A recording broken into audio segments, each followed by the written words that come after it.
Assalamualaikum warahmatullahi wabarakatuh. Perkenalkan, nama saya Maulina Aprilianik Putri dari kelas 10 IPS 2 nomor urut absen 18.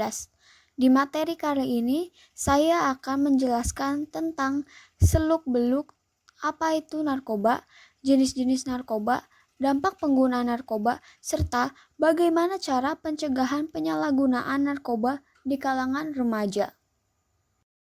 Pertama-tama dimulai dengan apa itu narkoba. Narkotika adalah zat atau obat baik yang bersifat alamiah, sintetis maupun semi-sintetis yang menimbulkan efek penurunan kesadaran, halusinasi, serta daya rangsang.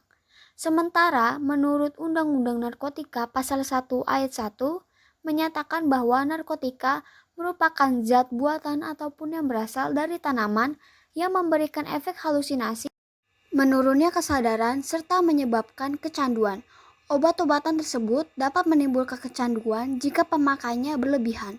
Pemanfaatan dari zat-zat itu adalah sebagai obat penghilang nyeri serta memberikan ketenangan.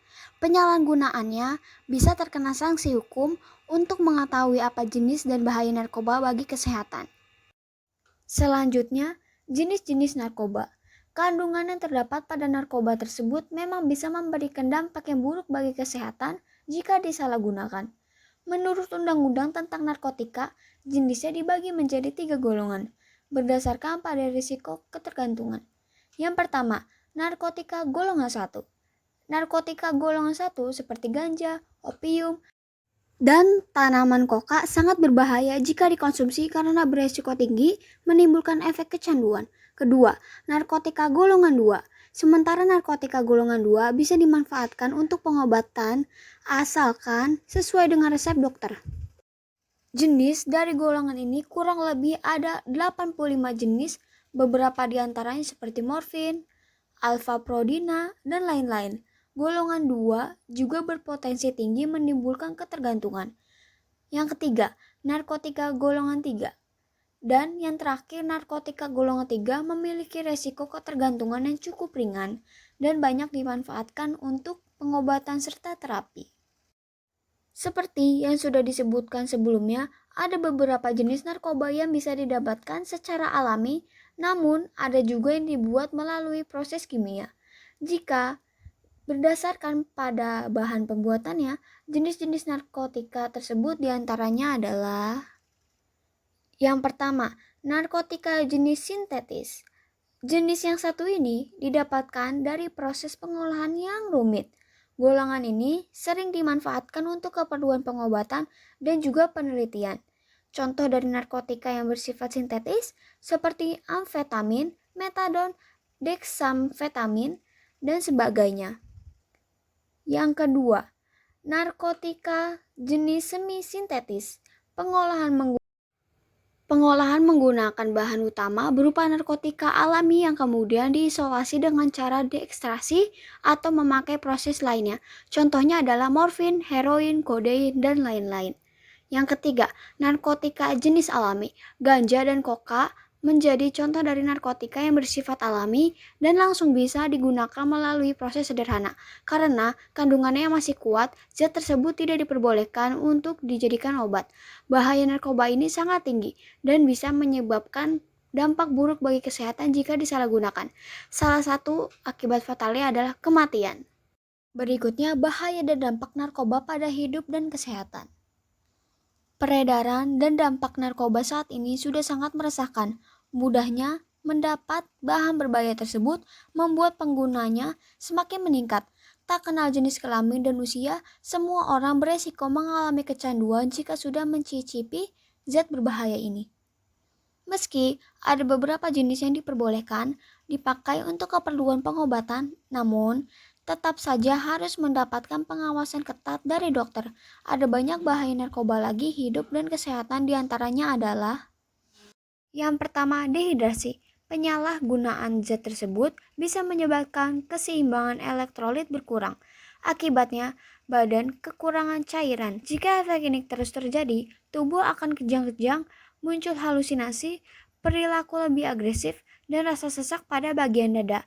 Jangka panjang dari dampak dehidrasi ini dapat menyebabkan kerusakan pada otak. Yang kedua, Halusinasi. Halusinasi menjadi salah satu efek yang sering dialami oleh pengguna narkoba seperti ganja. Tidak hanya itu saja, dalam dosis berlebih juga bisa menyebabkan muntah, mual, rasa takut yang berlebihan, serta gangguan kecemasan. Apabila pemakaian terus berlangsung lama, bisa mengakibatkan dampak yang lebih buruk, seperti gangguan mental, depresi, serta kecemasan terus-menerus. Setelah itu, cara pencegahan narkoba di kalangan remaja. Yang pertama, promotif. Program promotif ini kerap disebut juga sebagai program preventif atau program pembinaan. Pada program ini, yang menjadi sasaran pembinaannya adalah para anggota masyarakat yang belum memakai atau bahkan belum mengenal narkoba sama sekali. Prinsip yang dijalankan oleh program ini adalah untuk meningkatkan peranan dan kegiatan masyarakat agar kelompok ini menjadi lebih sejahtera secara nyata, sehingga mereka sama sekali tidak akan pernah berpikir untuk memperoleh kebahagiaan dengan cara menggunakan narkoba. Yang kedua, preventif. Program promotif ini disebut juga sebagai program pencegahan, di mana program ini ditunjukkan kepada masyarakat sehat yang sama sekali belum pernah mengenal narkoba agar mereka mengetahui tentang seluk-beluk narkoba sehingga mereka menjadi tidak tertarik untuk menyalahgunakannya.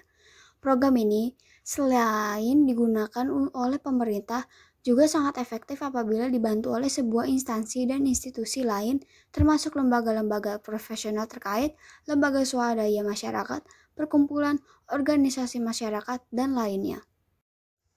Bagian A. Kampanye anti penyalahgunaan narkoba. Program pemberian informasi satu arah dari pembicara kepada pendengar tentang bahaya penyalahgunaan narkoba. Kampanye ini hanya memberikan informasi saja kepada para pendengarnya tanpa diserta sesi tanya jawab. Biasanya yang dipaparkan oleh pembicara hanyalah garis besar saja dan bersifat informasi umum. Informasi ini biasa disampaikan oleh para tokoh masyarakat.